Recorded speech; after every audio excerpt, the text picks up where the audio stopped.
Hi friends, welcome to Gaanu Pakashale. ನಾನು ನಿಮಗೆ ಇವತ್ತು ಹೊಸದಾಗಿ ಒಂದು ಜುಗ್ನಿ ಮಸಾಲ ಫ್ರೈ ಮಾಡೋದು ಹೇಗೆ ಅಂತೇಳಿ ತಿಳಿಸ್ಕೊಡ್ತೀನಿ. ಈ ಮಸಾಲ ಫ್ರೈನ ಮಾಡೋಕ್ಕೂ ಮುನ್ನ ಈ ಕಾಯನ್ನು ಫಸ್ಟೇ ತೊಳ್ಕೊಬೇಕು. ತೊಳೆದಾದ್ಮೇಲೆ ಈ ರೀತಿಯಾಗಿ ಚಿಕ್ಕ ಚಿಕ್ಕ ಪೀಸಸ್ ಆಗಿ ಕಟ್ ಮಾಡ್ಕೊಬೇಕು. ಎಲ್ಲವೂ ಒಂದೇ ಸೈಜಲ್ಲಿದ್ದರೆ ಬೆಸ್ಟ್ ಅಂತ ಹೇಳ್ಬೋದು, ಯಾಕಂತ ಹೇಳಿದರೆ ಬೇಯೋದು ಸರಿ ಬರುತ್ತೆ. ಹಾಗಾಗಿ ಫ್ರೆಂಡ್ಸ್, ಈ ಒಂದು ರೆಸಿಪಿನ ಮಾಡೋಕ್ಕೂ ಮುನ್ನ ಯಾರೆಲ್ಲ ನನ್ನ ಚಾನಲ್ನ ಸಬ್ಸ್ಕ್ರೈಬ್ ಮಾಡಿಲ್ಲ ಸಬ್ಸ್ಕ್ರೈಬ್ ಮಾಡಿಕೊಂಡು ನೋಡಿ. ಮೊದಲಿಗೆ ಒಂದು ಕಡಾಯಿನ ಕಾಯೋಕ್ಕಿಡಬೇಕು. ಇದಕ್ಕೆ ಸ್ವಲ್ಪ ಎಣ್ಣೆನ ಸೇರಿಸ್ಕೊಬೇಕು. ಅಂತ ಹೇಳಿದರೆ 2ರಿಂದ 3 ಟೇಬಲ್ ಸ್ಪೂನ್ ಆಗುವಷ್ಟು ಎಣ್ಣೆನ ಸೇರಿಸ್ಕೊಂಡು ಚಿಕ್ಕದಾಗಿ ಕಟ್ ಮಾಡಿರೋ ಈರುಳ್ಳಿನ ಸೇರಿಸ್ಕೊಂಡು ಫ್ರೈ ಮಾಡ್ಕೊಬೇಕು. ಇದನ್ನು 1 ನಿಮಿಷ ಫ್ರೈ ಮಾಡ್ಕೊಬೇಕು. ಅಂತ ಹೇಳಿದರೆ ಸ್ವಲ್ಪ ಅಷ್ಟೇ ಕಲರ್ ಚೇಂಜ್ ಆಗಬೇಕು, ಆ ರೀತಿಯಾಗಿ ಫ್ರೈ ಮಾಡ್ಕೊಬೇಕು. ಇದು ಫ್ರೈ ಮಾಡ್ಕೊಂಡಾದಮೇಲೆ ಇದಕ್ಕೆ ಹಸಿಮೆಣ್ಸಿಕಾಯಿನ ಕಟ್ ಮಾಡಿ ಸೇರಿಸ್ಕೊಬೇಕು. ಅದನ್ನು ಕೂಡ ಚೆನ್ನಾಗಿ ಫ್ರೈ ಮಾಡ್ಕೊಬೇಕು. ಅದಾದಮೇಲೆ ಒಂದು ದೊಡ್ಡ ಗಾತ್ರದ್ದು ಟೊಮೊಟಾನ ಕೂಡ ಕಟ್ ಮಾಡಿ ಸೇರಿಸಿದ್ದೀನಿ. ಅಂದರೆ ನಾವು ಯಾವುದೇ ಮಸಾಲೆನ ರುಬ್ಬಿ ಹಾಕಲ್ಲ, ಹಾಗಾಗಿ ಟೊಮೊಟಾನ ಚಿಕ್ಕ ಚಿಕ್ಕ ಪೀಸಸ್ ಆಗಿ ಕಟ್ ಮಾಡಿ ಸೇರಿಸ್ಬೇಕು. ಅದು ಸೇರಿಸಿ ಆದಮೇಲೆ ಶುಂಠಿ ಹಾಗೆ ಬೆಳ್ಳುಳ್ಳಿ ಪೇಸ್ಟನ್ನು ಸೇರಿಸ್ಕೊಬೇಕು. ಫಸ್ಟೇ ಸೇರ್ಸೋಕೆ ಹೋಗ್ಬಿಡಿ, ಶುಂಠಿ ಬೆಳ್ಳುಳ್ಳಿ ಪೇಸ್ಟು ಫ್ಲೇವರ್ ಬೇರೆ ಬರುತ್ತೆ. ಟೊಮೊಟೊ ಸೇರಿಸಿ ಆದಮೇಲೆ ಶುಂಠಿ ಬೆಳ್ಳುಳ್ಳಿ ಪೇಸ್ಟನ್ನು ಸೇರಿಸ್ಕೊಬೇಕು. ಇದಿಷ್ಟನ್ನು ಸೇರಿಸ್ಕೊಂಡು ಚೆನ್ನಾಗಿ ಫ್ರೈ ಮಾಡ್ಕೊಬೇಕು.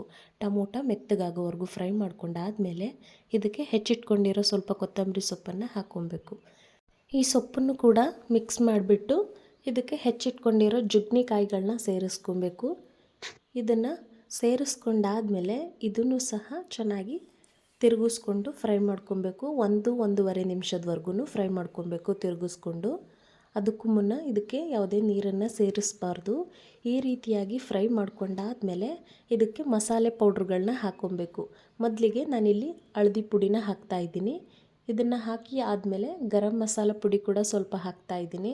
ಟೇಬಲ್ ಸ್ಪೂನ್ ಅಳತೆಯಲ್ಲಿ ಹೇಳೋ ಹಾಗಿದ್ರೆ ಅರ್ಧ ಸ್ಪೂನ್ ಹಾಕಿದ್ರೆ ಬೆಟರ್ ಅಂತ ಹೇಳ್ಬೋದು. ಅರಿಶಿನ ಪುಡಿ ಮಾತ್ರ 1/4 ಟೇಬಲ್ ಸ್ಪೂನ್ ಹಾಕ್ಕೊಳ್ಳಿ. ಅದಾದಮೇಲೆ ಧನಿಯಾ ಪುಡಿ ಕೂಡ ಹಾಕ್ತಾಯಿದ್ದೀನಿ.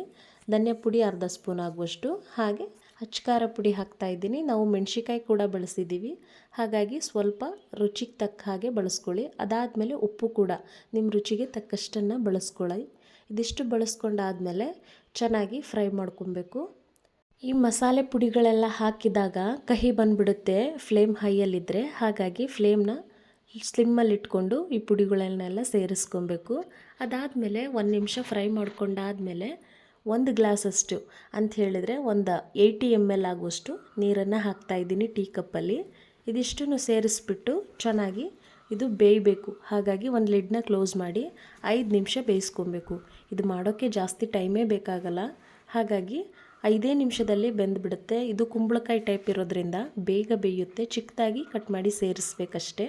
ಈ ರೀತಿಯಾಗಿ 5 ನಿಮಿಷ ಆದಮೇಲೆ ಯಾವ ರೀತಿ ಬೆಂದಿದೆ ಅನ್ನೋದನ್ನು ನೀವು ನೋಡ್ತಿರ್ಬೋದು. ಫ್ರೆಂಡ್ಸ್, ಯಾರೆಲ್ಲ ನನ್ನ ಚಾನಲ್ನ ಸಬ್ಸ್ಕ್ರೈಬ್ ಮಾಡಿಲ್ಲ ಸಬ್ಸ್ಕ್ರೈಬ್ ಮಾಡ್ಕೊಳ್ಳಿ. ಹಾಗೆ ಬೆಲ್ ಐಕನ್ನ ಕ್ಲಿಕ್ ಮಾಡಿ.